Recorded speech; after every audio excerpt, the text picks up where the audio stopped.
They called me a monster, said I burned our church to the ground, the one place I truly called home. For 10 long years, their lie was my shadow, their scorn my daily bread. But what they never knew, what terrible secret did those flames really consume? And who was the true devil hiding in plain sight? They thought the truth had turned to ash. They were wrong.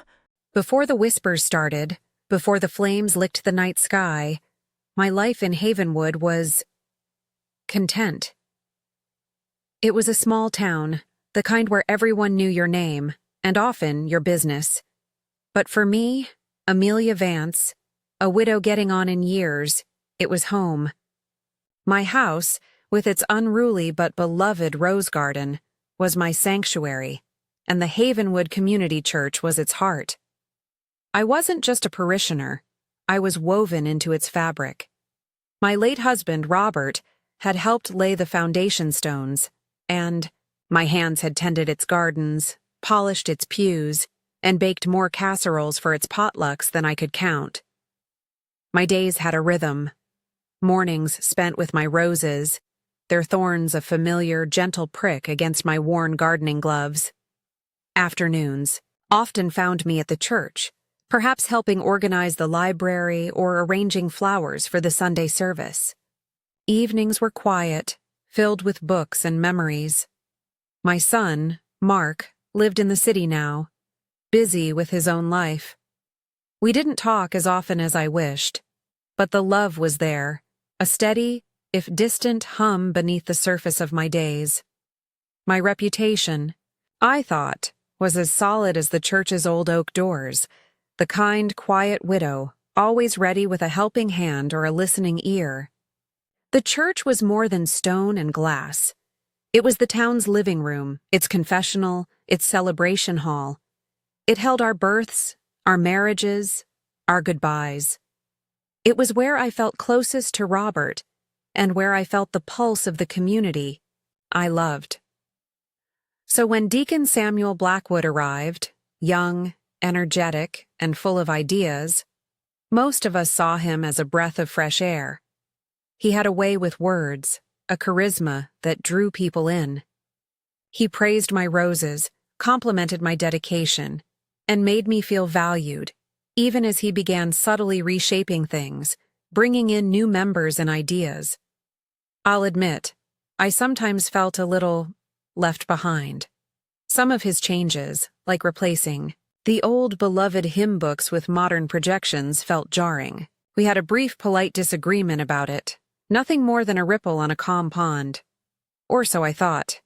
He seemed to accept my perspective graciously, even saying he admired my commitment to tradition. Looking back, I see the practiced ease in his smile, the way his eyes never quite crinkled with genuine warmth. But at the time, he was simply Deacon Blackwood, the rising star of Havenwood Community Church. Then came that autumn night. The smell hit me first, acrid smoke clawing at the cool air, thick and wrong. Then the sirens, a wail that tore through the town's usual quiet. I rushed out, my heart pounding a frantic rhythm against my ribs. And I saw it. Orange and red fury, devouring our church, spitting embers into the dark sky. It wasn't just a building, burning. It was my history, my sanctuary, my community's soul turning to ash. I remember standing there, numb, tears freezing on my cheeks, unaware that my life, too, was about to go up in flames. The shock and grief were a thick fog, blanketing the town. We clung to each other, searching for answers, for comfort. Deacon. Blackwood stepped forward, a pillar of sorrowful strength. He was everywhere, comforting the weeping, organizing relief efforts, and speaking to the fire marshal. It was during these hushed, grief-stricken conversations that the first whispers began, like smoke curling under a door. So subtle at first, I didn't even notice them. He'd mention with a heavy sigh how I'd been the last one locking up. He'd recall with great sadness how distraught I'd seemed lately, perhaps over those very hymn books. He'd shake, his head saying he'd seen me near the church grounds shortly before the blaze, acting strangely, muttering to myself. He'd paint a picture of a lonely, perhaps unstable, old woman clinging too tightly to the past, resentful of change. He painted it with such sorrow, such reluctance, that people leaned in, wanting to believe his concern was genuine. It didn't take long for the whispers to find me. Glances in the street turned from pity to suspicion. Old friends fell silent when I approached. A can of paint thinner, one I used for cleaning my garden tools and had kept in my unlocked shed, was suddenly discovered near the charred remains.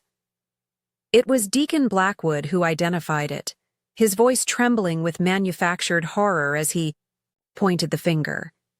He said he had seen me. He said I was a monster. The words hit me with physical force, stealing my breath, buckling my knees. Monster. Me? Amelia Vance, who loved that church more than her own home? It was impossible. A nightmare. I looked around at the faces, people I'd known my whole life, people whose children I'd taught in Sunday school, people I'd shared bread and prayers with. And I saw it in their eyes. They believed him. The shock was a cold, hard knot in my stomach. I tried to speak, to defend myself, but the words wouldn't come. My voice was a choked, useless thing. How could they? How could they look at me, at my life, and see an arsonist, a destroyer? Deacon Blackwood stood there, the very picture of righteous grief, his lie wrapping around me like a shroud. In that moment, standing amidst the ruins of my church and the ruins of my reputation, I understood. My life, the quiet, contented existence I had known, was over. It had burned down alongside the stained glass and the wooden pews. The fog of grief was replaced by a chilling, terrifying clarity. They hadn't just lost their church. They had found their villain. And it was me. The accusation, spoken with such conviction by the man everyone now looked to for guidance, settled over Havenwood like a toxic cloud. And I was standing right at its poisonous center, alone and utterly devastated. The days that followed were a blur of cold shoulders and colder stares. Deacon Blackwood's accusation, once uttered, took on a life of its own, spreading through Havenwood like the fire itself, fast, destructive, and impossible to contain. It was as if a switch had been flipped. The Amelia they had known for decades vanished, replaced by the caricature Blackwood had so skillfully painted. The bitter old woman, the resentful fanatic, the monster. My attempts to explain, to plead my innocence, were met with stony silence, or outright hostility. It was like screaming into a gale-force wind. My words were snatched away before they could land. The paint thinner from my shed became the cornerstone of their certainty. Why else would it be there? They'd murmur, conveniently forgetting how often I'd used it for benign tasks, how easily someone could have taken it. Every past kindness I'd shown was reinterpreted through this new, ugly lens. My quiet nature became proof of secretiveness. My devotion to the church, a sign of possessiveness that soured into destructive rage when I didn't get my way. It was a masterclass in manipulation, and Deacon Blackwood was its conductor, orchestrating the town's descent into collective delusion. Community meetings were held, ostensibly to discuss the church's future, but they quickly devolved into forums for my condemnation. I wasn't invited, of course, but the reports trickled back. Blackwood, with his eloquent grief and carefully chosen words, would speak of the unthinkable betrayal and the need for the community to heal from this wound. He never had to say my name anymore. Everyone knew who the serpent in their garden was. Each word he spoke was another nail in the coffin of my reputation. My roses, once admired, became a target. One morning, I found them hacked to pieces, their vibrant blooms lying like fallen soldiers in the dew-kissed grass. A crudely painted sign, "Devil's Work," was stabbed into the soil. That was the day a part of me truly withered. The shopkeepers I'd frequented for years suddenly found their shelves bare when I entered, or they'd serve me with a curtness that felt like a slap. Old friends would cross the street, their eyes fixed on some distant point, pretending not to see me. Isolation was a physical ache, a constant pressure in my chest. The worst blow, the one that nearly shattered me completely, came from my son, Mark. He drove down from the city, his face a mask of confusion and horror. I had hoped, prayed, that he, at least, would see the truth, would know his own mother. But the poison had reached him too. He sat in my living room, the silence thick with unspoken accusations. "Mom," he finally said, his voice strained. They're saying you did it. Deacon Blackwood, everyone. How could you?" I tried to explain, my voice cracking, tears streaming down my face. I told him about the hymn books, the paint thinner, the impossibility of it all. He listened, but his eyes were filled with a terrible doubt that mirrored the town's. Blackwood had spoken to him, of course, filling his ears with concerns about my fragile state. He left that afternoon, not with an embrace, but with a hurried, awkward goodbye. He said he needed time. He said he didn't know what to believe. That was the last I saw of him for a very long time. His unspoken judgment was a heavier burden than all the town's scorn combined. That day, I truly hit rock bottom. The pressure to leave Havenwood became immense. It wasn't official, no eviction notice, but it was there in the hostile glares, the sudden "for sale" sign that appeared on my lawn, put there by a concerned citizens group eager to help me relocate. My small savings dwindled. No one would hire me, not even for the most menial tasks. The house, my sanctuary, felt like a prison. The whispers followed me even there, seeping through the walls. I knew I couldn't stay. There was nothing left for me in Havenwood but ghosts and accusations. With a heart heavier than any stone, I packed what little I could. Family photographs, a few cherished books, Robert's old watch. Each item was a tangible piece of a life that no longer existed. The day I drove away from Havenwood, I didn't look what little I could. Family photographs, a few cherished books, Robert's old watch.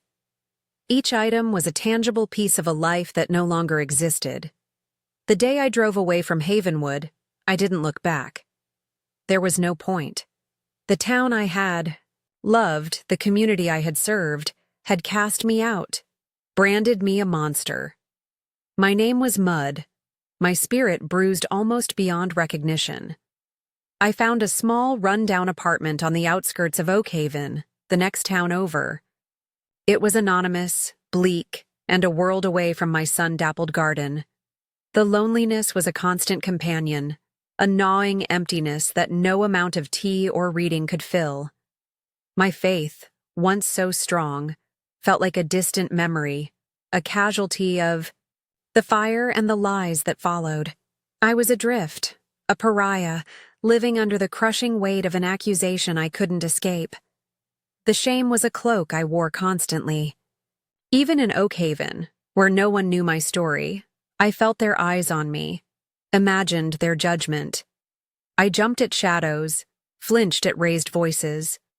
The Amelia who tended roses and organized bake sales was gone, replaced by a fearful, haunted woman. The injustice of it all was a bitter pill I was forced to swallow every single day. Deacon Blackwood, I heard through snippets of news from Havenwood, was thriving. He was leading the charge to rebuild the church, a hero forged in tragedy. His star was rising, built on the ashes of my life. The irony was a cruel twist of the knife. And so, the years began to pass, each one a repetition of the last. Quiet, lonely, and shadowed by the lie. The fire had not just destroyed a building, It had consumed my past, my present, and, it seemed, any hope for my future. I was living a half-life, haunted by the monster they had made me. Life in Oakhaven settled into a monotonous, gray routine. The vibrant colors of my Havenwood existence, the crimson of my prize-winning roses, the warm gold of the afternoon sun through the church's stained glass windows, had faded into muted tones of survival. I kept to myself, a ghost in a town that didn't know my name, and for that, I was grateful. The anonymity was a thin shield, but a shield nonetheless. Yet, even in the quiet desolation of my small apartment, the embers of that fiery accusation still glowed, a constant dull ache in my soul. Years slipped by like water through cupped hands, 5, then 7, then nearly 10. The sharp edges of my grief had worn down, replaced by a persistent, weary sorrow. I rarely thought of Havenwood actively. It was a wound I tried not to probe. But sometimes, in the dead of night, the smell of smoke would return, a phantom scent that brought with it the faces, the whispers, the crushing weight of betrayal. Mark remained a painful void in my life. A few stilted, awkward phone calls in the early years had dwindled to silence. The monster they'd created had, it seemed, successfully devoured our bond. Then, one damp Tuesday, while sorting through a box of old newspapers I used for lining shelves, a small, almost overlooked article caught my eye. It was from the Havenwood Chronicle, tucked inside a larger paper from Oakhaven, probably used as packing material for something I'd bought. Years ago? The headline was innocuous enough. Church Rebuilding Fund reaches milestone. My breath hitched. It was dated about 2 years after the fire. I read it, my hands trembling slightly. The article detailed the generous insurance payout the Havenwood Community Church had received and lauded Deacon Samuel Blackwood for his tireless efforts in managing the funds. It spoke of ambitious plans for the new building, a grander structure, a testament to the town's resilience. But what snagged my attention was a small detail, almost a throwaway line, about the complexities of the financial management and the extended timeline for the rebuilding. 2 years, and it sounded like they hadn't even broken ground yet. That seemed long. Especially for a man as driven and efficient as Deacon Blackwood had always appeared. A strange unease settled over me, a feeling I hadn't experienced in years. It wasn't hope, not yet, but it was a definite crack in the wall of my resigned despair. I tried to dismiss it. What did I know about construction timelines or insurance settlements? I was just an old woman, clinging to... What? But the thought, once planted, began to sprout tiny, insistent roots. Later that week, another memory surfaced, unbidden. It was faint, like a half-forgotten dream.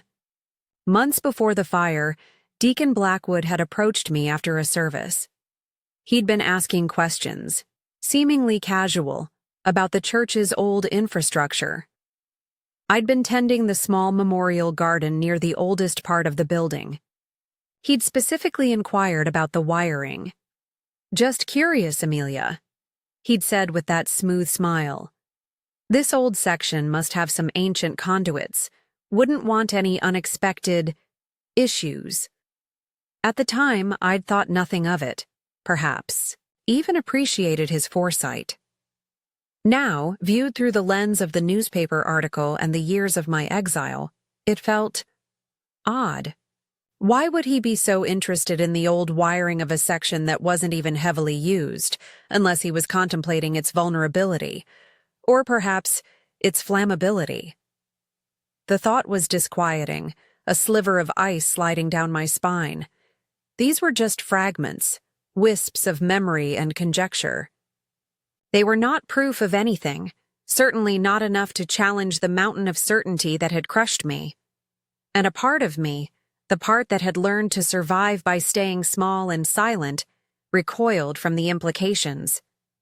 To even consider, that the fire wasn't my fault, that the entire town had been so catastrophically wrong, was to invite a fresh wave of pain, to reopen wounds that had barely scarred over. Yet, the unease persisted. It was like an ill-fitting shoe, a constant, low-level discomfort. I found myself replaying conversations, scrutinizing memories I had long buried. Was there something else I had missed? Some other detail that, in my grief and shock, I hadn't registered?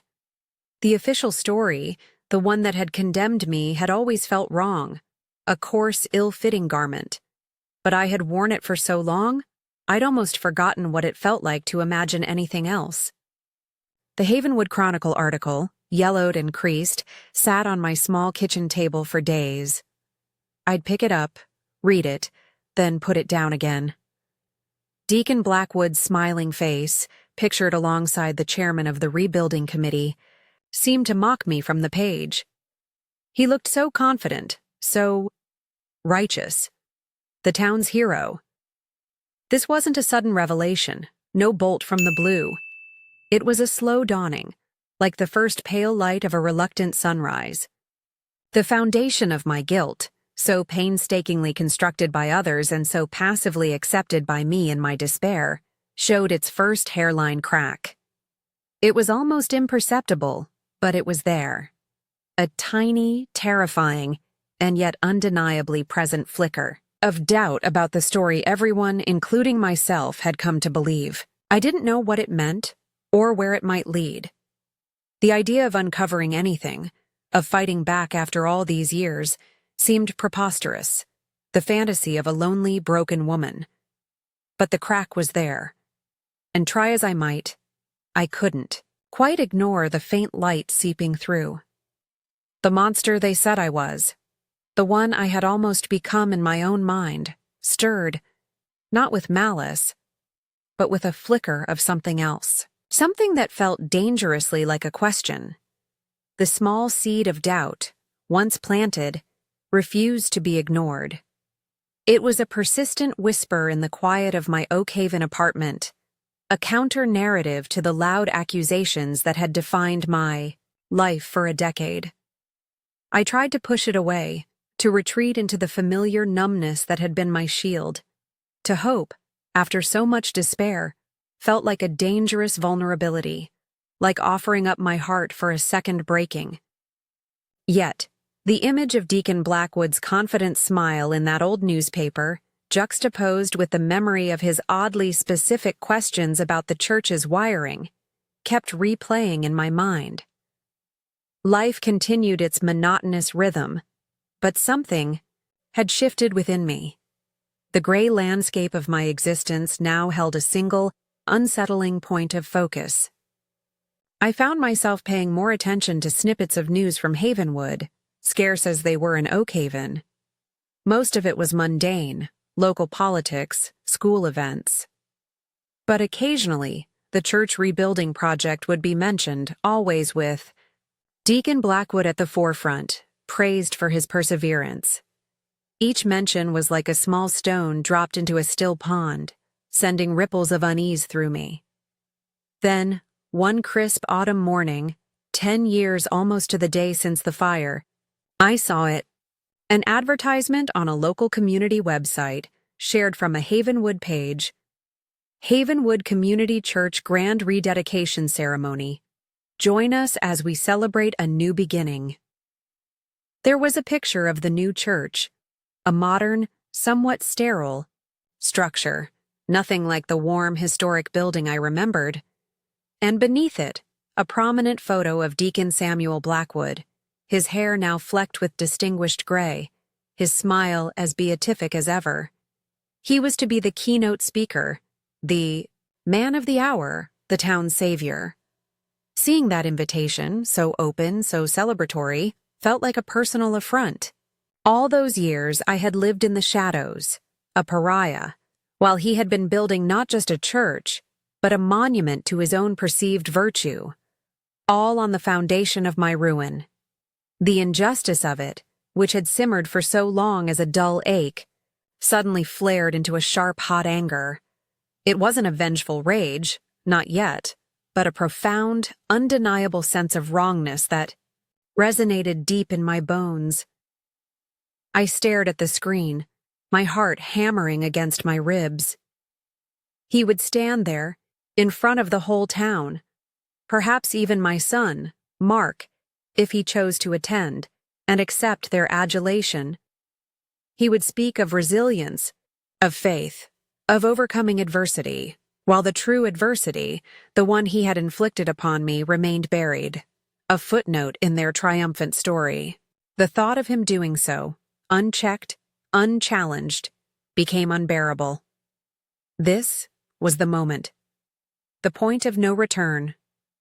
The years of quiet suffering, of internalized shame, of trying to make myself invisible. It all coalesced into a single, cold point of clarity. I had lost my home, my reputation, my relationship with my son, my peace of mind. I had lost nearly a decade of my life to a lie. I couldn't get those years back. I couldn't undo the pain, but I could perhaps uncover why. It wasn't about reclaiming my old life. That life was gone, turned to ash like the old church. It was about something more fundamental. It was about truth. Not just for myself, though the thought of clearing my name, even after all this time, sent a shiver of terrified hope through me. But for the sanctity of what that church, the real church, had once represented. A place of honesty, of community, of genuine faith. Deacon Blackwood's triumph felt like a desecration of that memory. A new resolve settled over me, cold and hard. It wasn't born of passion, but of a deep, weary certainty. I had to know. I had to understand how this had happened, how I had become the villain in a story I didn't write. The fear was still there, a cold knot in my stomach, but for the first time in a decade, it was accompanied by a flicker of determination. I had been a victim for too long. Now I had to become something else. I didn't know what I would find, or what I could even do. I was an old woman with no resources, no allies, facing a man who held an entire town in the palm of his hand. The odds were impossibly stacked against me, but the alternative, to let him stand there and bask in false glory, to let the lie stand forever, was no longer an option. That online invitation, meant to celebrate his success, became my personal summons. It was a gauntlet thrown down, not by him, perhaps, but by fate, by the lingering injustice of it all. And as I looked at Deacon Blackwood's smiling face on the screen, I knew with a certainty that both terrified and invigorated me that I had to pick it up. The monster they had created was finally ready to stir, not to destroy, but to uncover the real devil hiding in plain sight. My silent, lonely exile was over. The fight for truth, however small, however late, had begun. The decision to act, once made, brought a strange mixture of terror and purpose. For 10 years I had been defined by inaction, by the passive acceptance of my fate. Now, the thought of deliberately stepping back into the orbit of Havenwood, of actively seeking the truth, felt like learning to walk again after a long, debilitating illness. Wobbly, uncertain, but with a clear destination in mind, however. Distant. My resources were laughably scarce. A small fixed income, a mind dulled by years of solitude, and a heart still bruised by betrayal. But I had something else now. A spark of the Amelia I used to be, fanned by a decade of suppressed injustice. My first tentative steps were small, almost comically inept. I, who had once navigated the intricacies of church committee politics with ease, now felt like an amateur spy in a low-budget film. My initial plan was simply to observe, to gather ambient information. I started by taking the bus to Havenwood. The journey itself was an ordeal, each mile closer bringing a fresh wave of anxiety. The town looked much the same, yet utterly alien. The new church building dominated the skyline near the town square, a stark, modern edifice that bore no resemblance to its predecessor. It felt cold, imposing. I tried to be inconspicuous, wearing a plain coat and a scarf pulled high, my eyes downcast. I wandered through the familiar streets, now feeling like an intruder. I visited the local library, ostensibly to browse, but really to look through back issues of the Havenwood Chronicle, hoping for more clues, more inconsistencies. I found articles detailing the slow progress of the rebuilding, always with quotes from Deacon Blackwood about unforeseen complications and rising costs. It all seemed plausible on the surface, yet that initial unease lingered. A few times I thought I recognized old acquaintances. My heart would leap into my throat, and I'd quickly turn away, terrified of being recognized, of the whispers starting anew. One afternoon, I did encounter someone I knew well, Mrs. Albright, who used to sing in the choir with me. She saw me, her eyes widened in surprise, then a flicker of something unreadable. Pity? Fear? Crossed her face before she hurried past, pretending she hadn't seen me. The brief encounter, though painful, was also oddly galvanizing. It reminded me of what I had lost and why I was doing this. My investigation, if it could even be called that, felt haphazard. I thought back to the night of the fire. Were there others who might have seen something, anything out of the ordinary? I vaguely recalled a group of teenagers who sometimes loitered near the church, occasionally causing minor mischief. Could they have been involved, perhaps accidentally? I spent a fruitless week trying to track down any information about them, only to learn they had all moved away years ago, their youthful indiscretions paling in comparison to the monstrous act I was accused of. This false lead was disheartening, a reminder of how little I had to go on. It was during one of my library visits, poring over an article about local government retirements, that a name jumped out at me. Arthur Abernathy, fire marshal. He had retired, the article stated rather abruptly, just a few months after the church fire, citing health reasons. I remembered him vaguely, a quiet, meticulous man. His sudden retirement so soon after such a major investigation struck me as convenient. Perhaps too convenient. The thought of approaching him was daunting.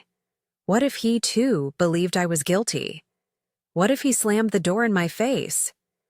But he was a tangible link to the official investigation, perhaps the only one who might have seen beyond Blackwood's carefully constructed narrative. Finding him became my next, desperate objective. It took some doing, a few discreet inquiries with a retired town clerk I knew from Oakhaven, who still had distant contacts in Havenwood. Eventually, I got an address, not in Havenwood, but in a small town a county over. The day I decided to visit Mr. Abernathy, my nerves were frayed. I rehearsed what I would say 100 times, my words sounding hollow and unconvincing even to my own ears. What if he refused to speak to me? What if he called the authorities? But the alternative, to give up now, was unthinkable. The momentum, however slight, was carrying me forward. As I sat on the bus, watching the Ohio countryside blur past, I clutched my worn handbag, inside which were my meager notes and a heart full of trepidation. I was no detective. I was just Amelia Vance, a woman who had lost everything to a lie, now fumbling in the dark, picking up the scattered, broken pieces of her past, hoping, praying, that they might somehow fit together to reveal a different picture. A true picture. The fear was a constant companion, but so was that small, stubborn flame of resolve. I had to keep going. I had to know. Arthur Abernathy lived in a modest bungalow on a quiet, tree-lined street. It took all my courage to walk up the short path and knock on his door. When he answered, he looked older than I remembered, his shoulders stooped, his eyes holding a weary sadness that resonated with my own. He recognized me instantly. A flicker of surprise, Then a deep, unsettling discomfort clouded his features. I braced myself for rejection, for the door to be closed in my face. "Mrs. Vance," he said, his voice raspy, I wasn't expecting you." He didn't invite me in immediately, just stood there, his hand gripping the doorknob as if for support. I told him, my voice trembling slightly, that I just wanted to talk about the fire, about the investigation. I said I knew it was a long time ago, but I needed to understand. For a long moment, he just looked at me, his gaze searching. Then, with a sigh that seemed to carry the weight of years, he stepped back. "Come in, Amelia," he said, using my first name, a small gesture that felt unexpectedly kind. His living room was cluttered with books and old newspapers.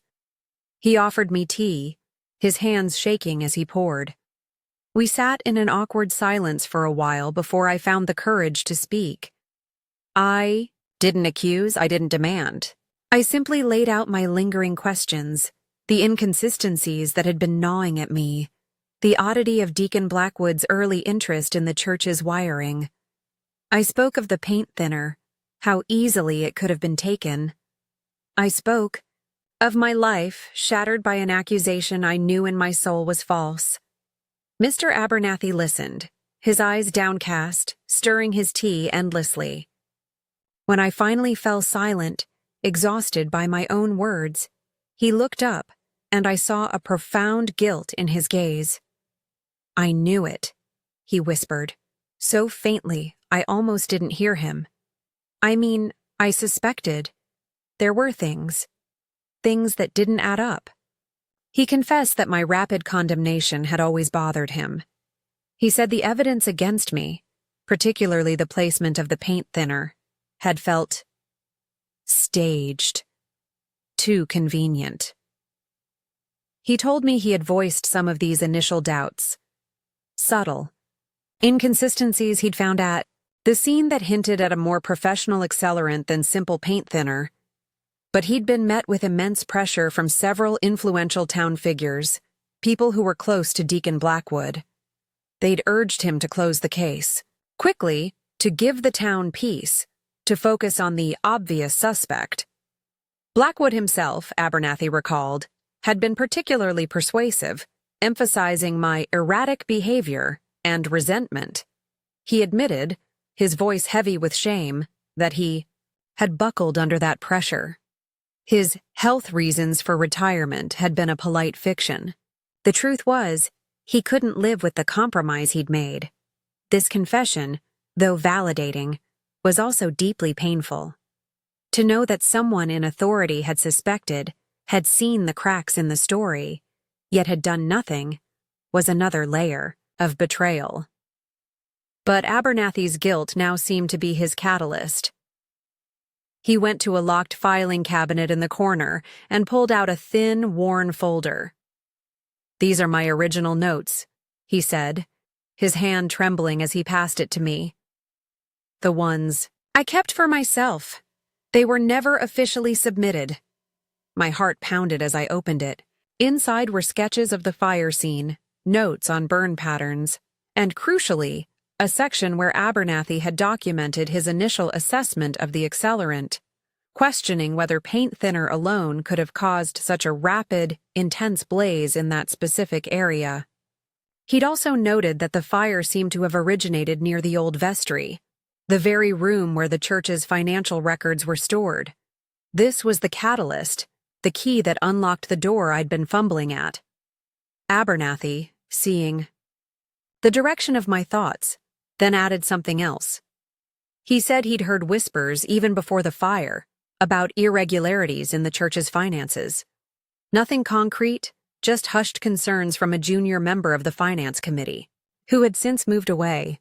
All those records, of course, had been conveniently destroyed in the blaze. The pieces began to click into place with sickening speed. Blackwood's interest in the wiring, the staged evidence, the pressure on Abernathy, the destruction of financial records. It all pointed to a motive far darker, far more calculating than anyone in Havenwood could have imagined.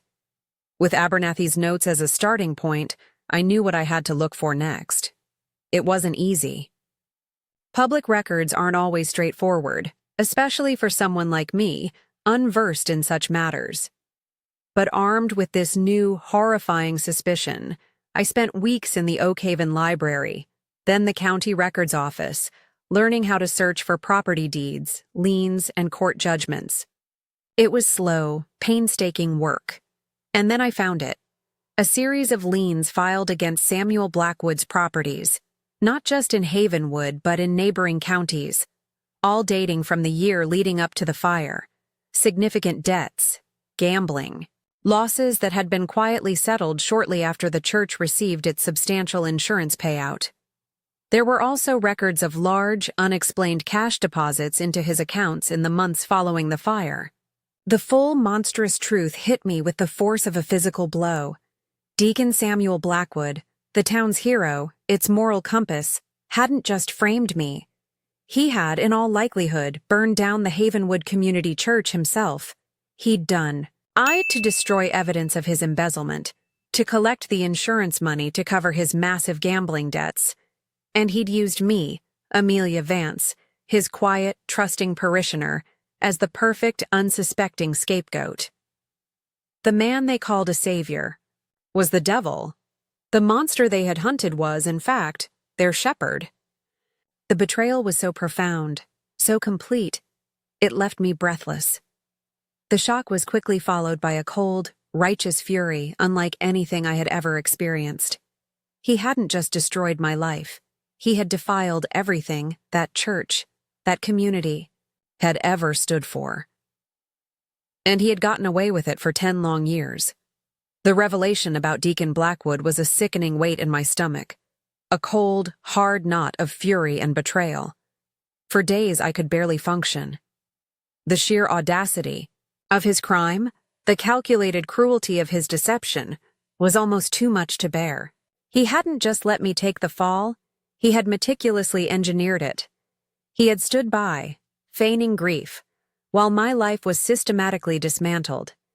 He had built his new reputation, his new church, quite literally on the ashes of my old one. My initial raw instinct was a desire for retribution so fierce it almost scared me. I wanted to scream his guilt from the rooftops, to see him dragged through the mud just as I had been. But as the initial shockwave of anger subsided, a different kind of resolve began to form. Violent revenge, a public shaming fueled by my own. Rage would perhaps satisfy a primal urge, but it wouldn't truly heal anything. It might even make me look unhinged, further playing into the narrative he had so carefully constructed about me years ago. No, my justice had to be as cold, as methodical, as his crime had been. It had to be built on undeniable proof, presented with a quiet dignity that would stand in stark contrast to his flamboyant hypocrisy. I wouldn't stoop to his level. My venganza, as the old stories might call it, would be the truth, laid bare for all to see. He had used words to destroy. Me, I would use facts to unmask him. The upcoming church rededication ceremony, the event that had initially spurred me to action, now presented itself as the perfect stage. It was his moment of ultimate triumph, the culmination of his decade-long deception. To expose him there, in front of the very community he had duped, surrounded by the symbols of his supposed piety, that would be a justice far more potent than any private confrontation. My plan began to take shape, not in a flash of inspiration, but through careful, deliberate thought. I couldn't just stand up and accuse him. I needed to present a case, irrefutable and clear. Arthur Abernathy's suppressed notes were crucial. The records of Blackwood's debts and the subsequent suspiciously timed financial windfalls were the bedrock. I started to compile everything, making copies, organizing them into a coherent narrative. A timeline of his actions, his convenient discoveries, his manipulation of the town's grief. I knew I couldn't do it entirely alone. I needed an audience beyond the Havenwood congregation, someone who could amplify the truth beyond the town limits, someone less susceptible to Blackwood's local influence, the press. A small independent newspaper, perhaps, or a young hungry reporter looking for a real story, not just the prepackaged narrative of Havenwood's heroic recovery. That would be a gamble, but a necessary one. There was also the matter of delivery. How could I, Amelia Vance, the town pariah, even get a word in at such a prestigious event? I would be an unwelcome specter at their feast. I would need to be strategic, to choose my moment carefully. Perhaps during a question-and-answer session, if there was one. Or, more dramatically, during a lull in the proceedings, a moment when a single clear voice could cut through the self-congratulatory atmosphere. The thought of confronting him, of facing that entire town again, filled me with a deep, visceral fear. My hands would tremble, my voice might crack. What if they didn't believe me, even with the proof? What if Blackwood, with his practiced charisma, managed to turn it around, to paint me as a vindictive old woman consumed by bitterness? The risks were enormous. But the alternative, to live the rest of my life knowing the truth while he basked in undeserved glory, was no longer an option. I spent my days in quiet preparation. Each piece of evidence I gathered, each detail I added to my timeline, felt like adding a stone to a catapult aimed squarely at his facade of righteousness. I practiced what I would say, not a speech, but a calm, factual presentation of his betrayal. I imagined the faces in the crowd, the shock, the disbelief. I imagined Blackwood's reaction, his carefully constructed composure finally cracking. This wasn't about personal vengeance anymore, not entirely. It was about restoring a semblance of order, of moral clarity.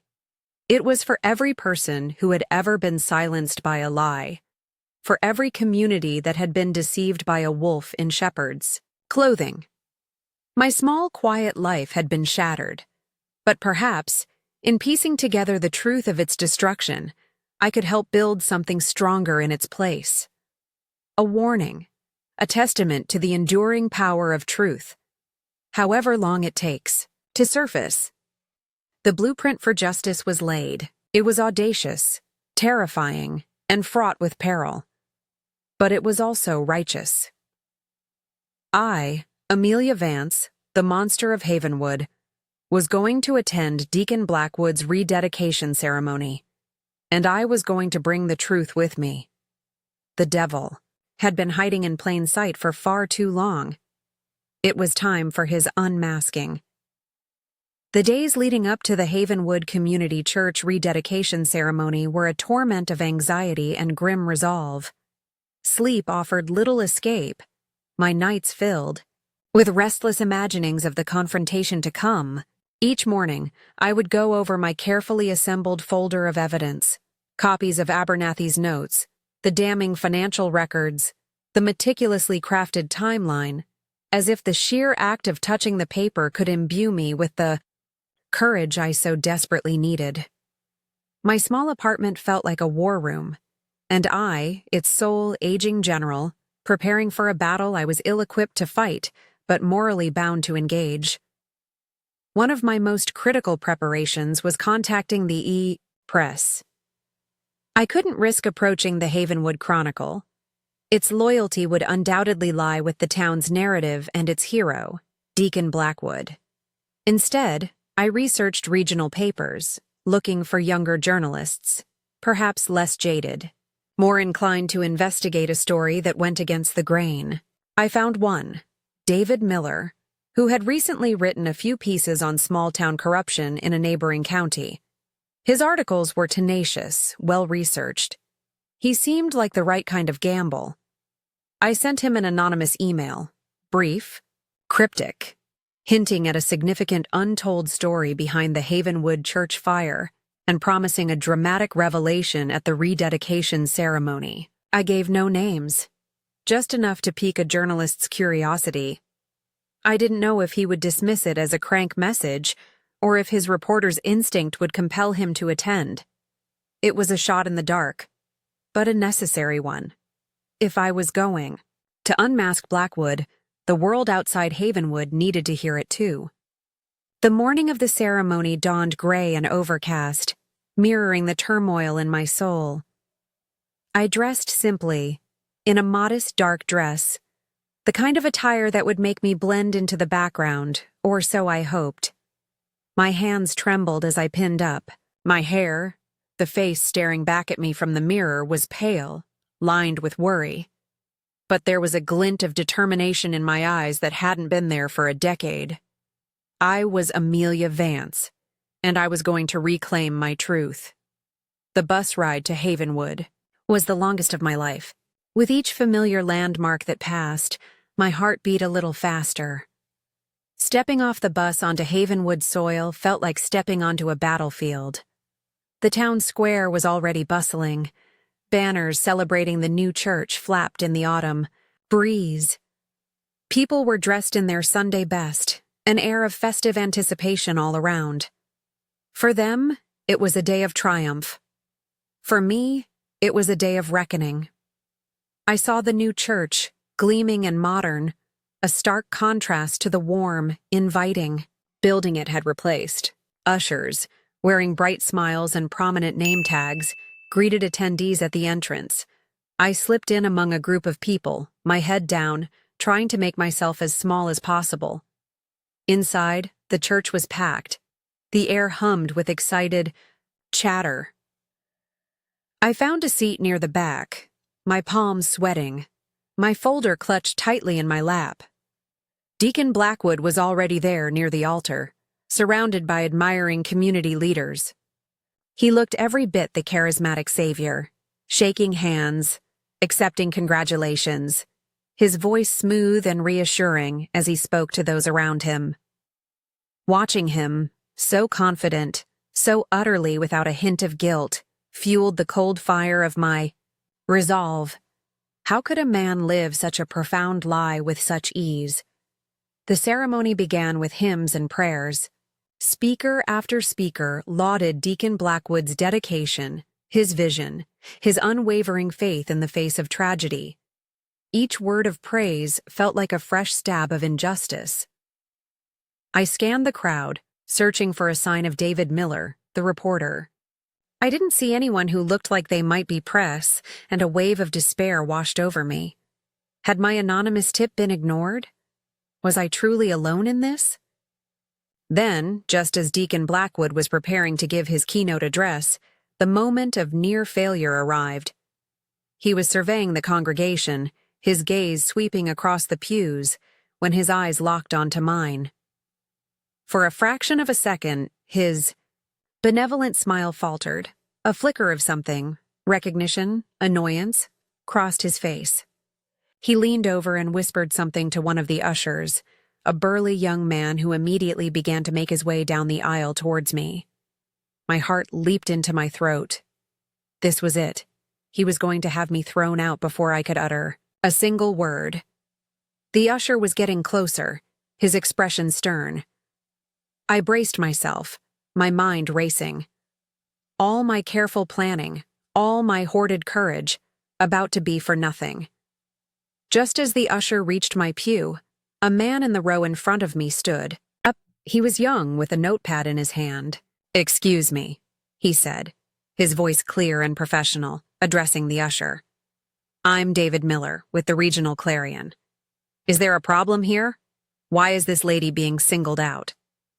Relief, so potent it almost buckled my knees, flooded through me. My anonymous tip had worked. He was here. The usher, taken aback by the unexpected intervention and the mention of the press, hesitated. Deacon Blackwood, from the altar, looked visibly irritated by the interruption. This small commotion had created a slight, unexpected pause in the proceedings. It was now or never.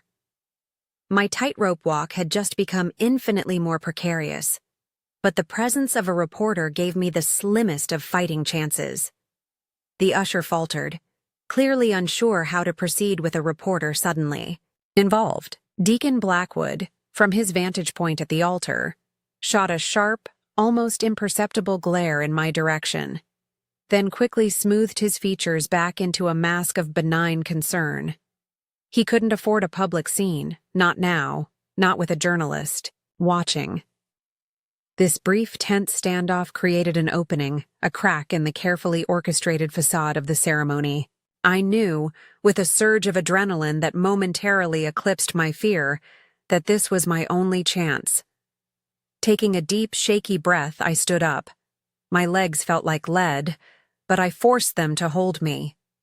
"Excuse me," I said, my voice surprisingly steady, though perhaps a little louder than I intended, cutting through the lingering murmur of the crowd.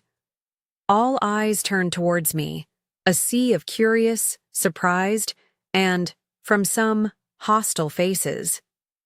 Deacon Blackwood's expression tightened almost imperceptibly. "I am Amelia Vance," I continued, my gaze sweeping across the congregation, then finally landing on Blackwood himself. "And for 10 years, many of you have known me as the woman who burned down our beloved church." A collective gasp rippled through the room. The air became thick with tension. Blackwood started to raise a hand, as if to dismiss me, to call for order. But David Miller, the reporter, was already scribbling furiously in his notepad, his attention riveted. "But today," I pressed on, my voice gaining strength, "I am here to tell you the truth.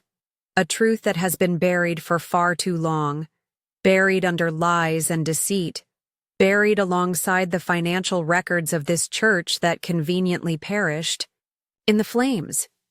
I saw confusion, then dawning anger on Blackwood's face. He opened his mouth to speak, but I was faster. I held up the folder, my hand trembling but resolute.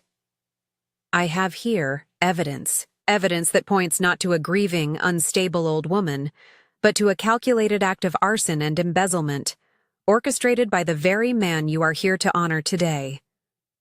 Another wave of shock, louder this time, swept through the congregation. People were turning to each other, whispering, their faces a mixture of disbelief and dawning horror. "I have the suppressed notes of Fire Marshal Arthur Abernathy," I declared, my voice ringing with conviction. Notes that questioned the official narrative from the very beginning. Notes that pointed to a professional accelerant, not just misplaced. Paint thinner. I saw Abernathy himself sitting near the back, nod slowly, his face etched with a grim affirmation.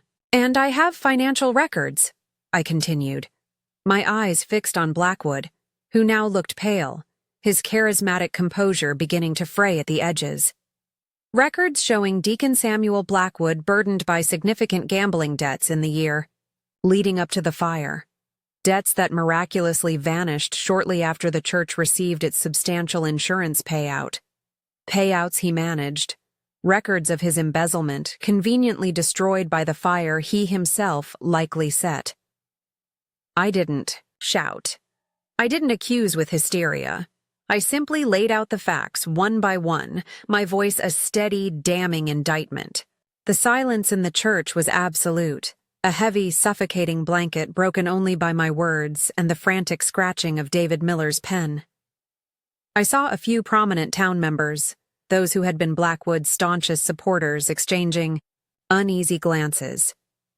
He needed money, I stated, my voice unwavering. He needed to destroy the evidence of his theft. And he needed a scapegoat. I was that scapegoat. He preyed on your grief, your trust, and he turned you against an innocent woman to save himself. I took a step into the aisle, holding out copies of my compiled evidence. "I offer this not for vengeance," I said, my voice thick with emotion now, "but for truth. For the memory of what our church once was, before it was defiled by greed and deception." I handed a set of documents to David Miller, who took them with wide eyes. I then approached a few older, respected members of the congregation, people I knew had a conscience, and offered them copies as well. They took them, their hands hesitant, their faces etched with confusion and a dawning, terrible understanding. Deacon Blackwood finally found his voice, a strangled sound of outrage. "This is preposterous! Lies! Slander from a bitter, disturbed woman!" he thundered. His face flushed, his composure shattered. He pointed a trembling finger at me. "She is trying to ruin this sacred day with her wicked fabrications." But his denials, once so powerful, now sounded hollow, desperate. The carefully constructed image of the benevolent leader was cracking before their very eyes, revealing the frantic, cornered man beneath. The unmasking was complete. The truth, raw and undeniable, hung in the air, and the hero of Havenwood was exposed.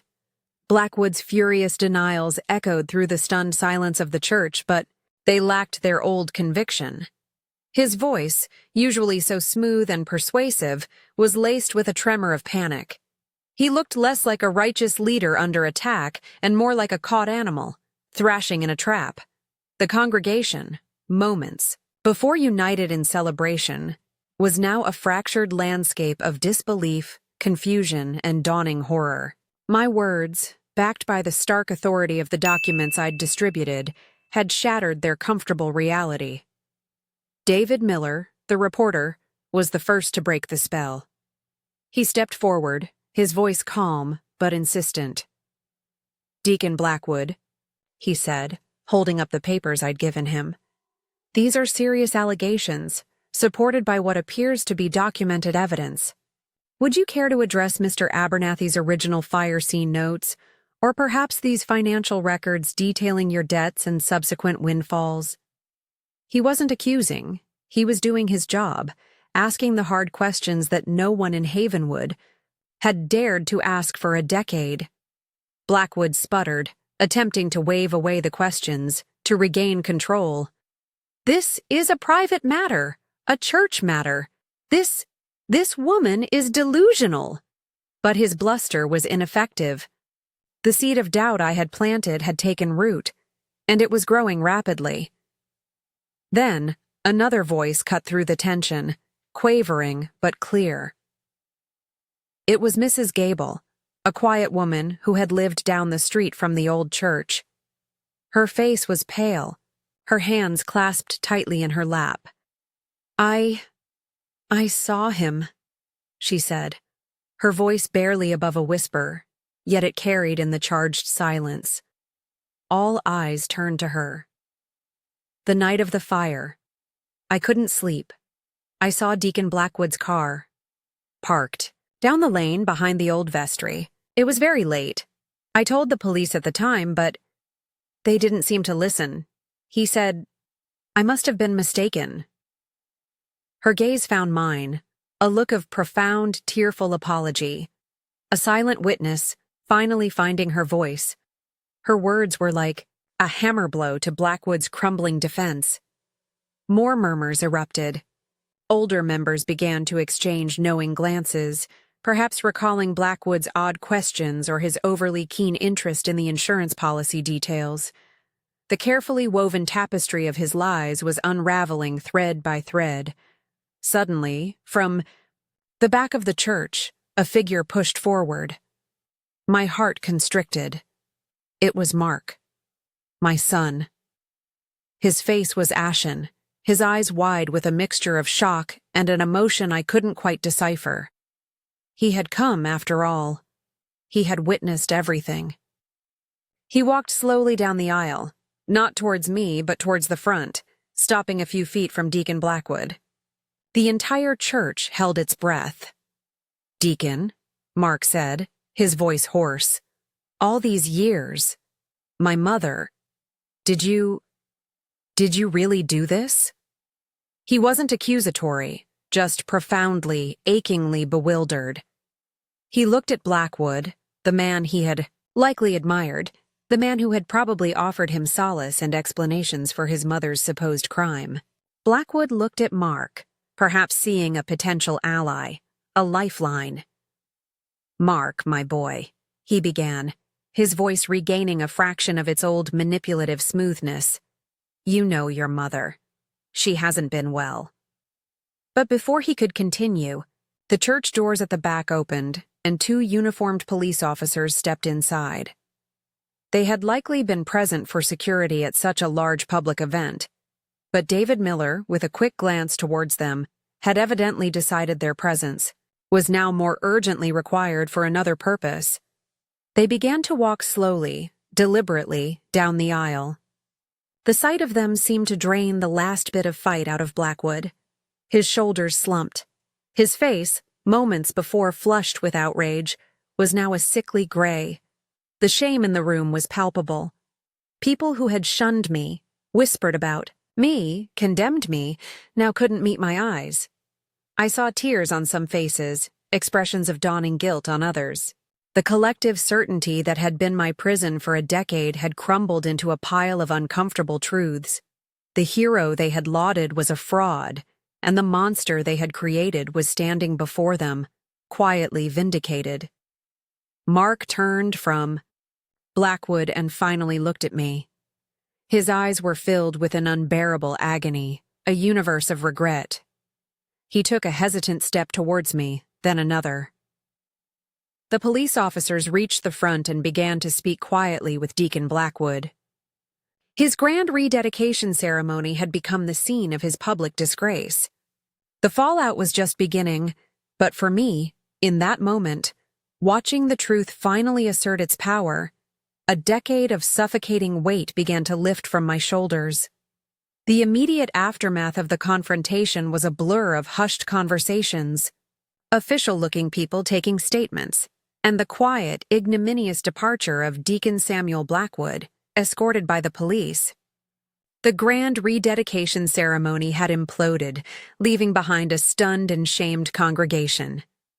I didn't feel a sense of triumph, not in the way one might expect. There was a profound weariness, yes, but also a quiet, almost solemn sense of justice finally, painstakingly achieved. The monster I was purported to be had not roared. She had simply spoken the truth, and the truth had been enough. As the church slowly emptied, a few people approached me. Old acquaintances, their faces etched with remorse. Mrs. Albright, who had hurried past me in the street, came forward, tears streaming down her face. "Amelia," she choked out, "can you ever forgive us? We were so blind, so cruel." I didn't have easy answers for them. Forgiveness was a complex landscape I hadn't yet begun to explore. I offered a small, tired nod, an acknowledgement of their apology, if not an absolution. Some offered tentative hugs, words of support that felt both too little and too late, yet were, I supposed, a necessary part of their own reckoning. Then Mark was there, standing before me, his face a mask of anguish. The years of estrangement, of his belief in my guilt, hung heavy between us. "Mom," he began, his voice thick with unshed tears. I am so sorry. I was a fool. I should have known. I should have trusted you." He reached out, his hand trembling, and took mine. His touch was hesitant, as if he feared I might pull away. "I believe them, Mom," he continued, his voice breaking. It was easier to believe them than to imagine the alternative. "Can you ever?" He couldn't finish the sentence. The question of my forgiveness, his deepest fear, hung unspoken. I looked into my son's eyes, saw the genuine remorse, the years of his own quiet suffering under the weight of what he thought I had done. The anger I might have once felt towards him had long since been overshadowed by the larger injustice. "Oh, Mark," I said softly, my own eyes welling up. "It's been a long road for both of us. It wasn't a full pardon, not yet, but it was an opening, a willingness to rebuild." We stood there for a moment. 2 survivors of Blackwood's elaborate deceit, a mother and son tentatively finding their way back to each other. I did not move back to Havenwood. There were too many ghosts there, too many painful memories etched. into its streets and storefronts. But in the weeks and months that followed, as Deacon Blackwood's case wound its way through the legal system, exposing the full, sordid extent of his embezzlement and deceit, the town began a slow, painful process of introspection. David Miller's articles in the regional Clarion laid bare the story for all to see, a cautionary tale of manipulation and misplaced faith. My transformation hadn't been sudden. It had been forged slowly in the fires of injustice and the solitary crucible of my quest for truth. The timid, broken woman who had fled Havenwood 10 years prior was gone. In her place stood someone quieter, perhaps more reserved than the Amelia of old, but also infinitely stronger. I had learned the harsh reality of human fallibility, the ease with which good people can be led astray by a charismatic liar. But I had also discovered a resilience within myself I hadn't known existed. I had found my voice again, even if it was a voice tempered by sorrow and hard-won wisdom. The ordeal had scarred me, yes. Those scars would always be a part of who I was, but they were no longer a source of shame. They were a testament to survival, to the enduring strength of a spirit that refused to be extinguished by a lie. I carried myself with a newfound dignity, a quiet assurance that came from knowing I had faced the worst and had not only endured but had ultimately prevailed by clinging to the truth. My name, Amelia Vance, once synonymous with infamy in Havenwood, slowly began to be associated with courage and resilience. I didn't need the town's complete absolution to feel whole. My vindication was my own, earned through my own solitary efforts. But the apologies, when they came, and many did in letters, in quiet phone calls, were a balm to old wounds. I was no longer Amelia the monster. I was Amelia Vance, the woman who had spoken truth to power, who had unmasked the devil, hiding in their midst. And in that, I found a measure of peace I hadn't thought possible. The fire had changed me, irrevocably. But from its ashes, a stronger, more discerning, and strangely freer version of myself had emerged. The conviction of Samuel Blackwood for arson, embezzlement, and fraud was a quiet affair, reported in the papers but lacking the dramatic flair of his initial downfall. For Havenwood, it was the final, somber chapter in a painful saga. For me, it was a necessary legal punctuation mark, but the true justice, the emotional vindication, had already occurred that day in the rebuilt church. The courts merely affirmed what I, and then the town, had come to know: the depths of his betrayal and the truth of my innocence. My life in Oakhaven continued, but it was different now. The heavy cloak of shame I had worn for a decade had been lifted. I could walk down the street, meet people's eyes, without that constant, gnawing fear of judgment. The anonymity I once craved was no longer a desperate necessity, but a comfortable choice. I found I could breathe more easily, sleep more soundly. The phantom smell of smoke still visited me occasionally, but it was fainter now, less a torment, and more a distant, sorrowful echo. Mark became a regular visitor. Our conversations were often hesitant at first, filled with unspoken apologies and the shared grief for lost time. But slowly, painstakingly, we began to rebuild our relationship. He told me about his own struggles during those 10 years, the confusion and guilt he'd carried, torn between the community's narrative and the mother he thought he knew. His remorse was genuine, and in time, my forgiveness flowed, not as a grand gesture, but as a quiet understanding that we had both been victims of Blackwood's manipulation. We couldn't reclaim the lost years, but we could cherish the ones we had left. I never sought to become a symbol, but in some ways, my story resonated beyond Havenwood. David Miller's articles were picked up by other news outlets, and for a brief time, I was the woman who exposed the church deacon. I declined most interview requests, preferring the quiet of my reclaimed life. But I hoped, in some small way, that my story might serve as a warning, a reminder that even in places of trust, darkness can take root, and that the courage to question, to seek truth, is always vital. Justice, I learned, isn't always about grand pronouncements or fiery retribution. Sometimes it's about the quiet, unwavering pursuit of truth.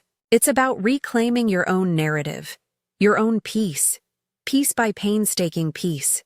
It's about looking in the mirror and seeing not the monster others tried to make you, but the resilient soul who endured.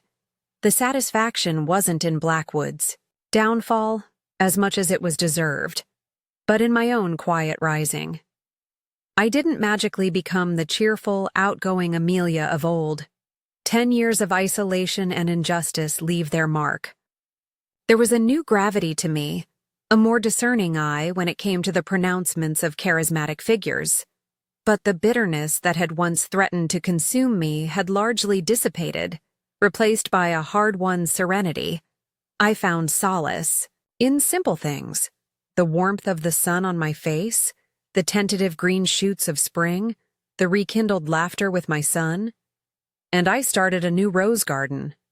Just a few bushes and pots on the small balcony of my Oak Haven apartment. They weren't as grand as my Havenwood roses, but they were mine, tended with hands that were no longer afraid to nurture, no longer ashamed to create beauty. Each bloom felt like a small act of defiance, a testament to life's ability to regenerate, even after the most devastating fires. My story is one of false accusation, of profound loss, and ultimately, of a quiet, determined fight for truth.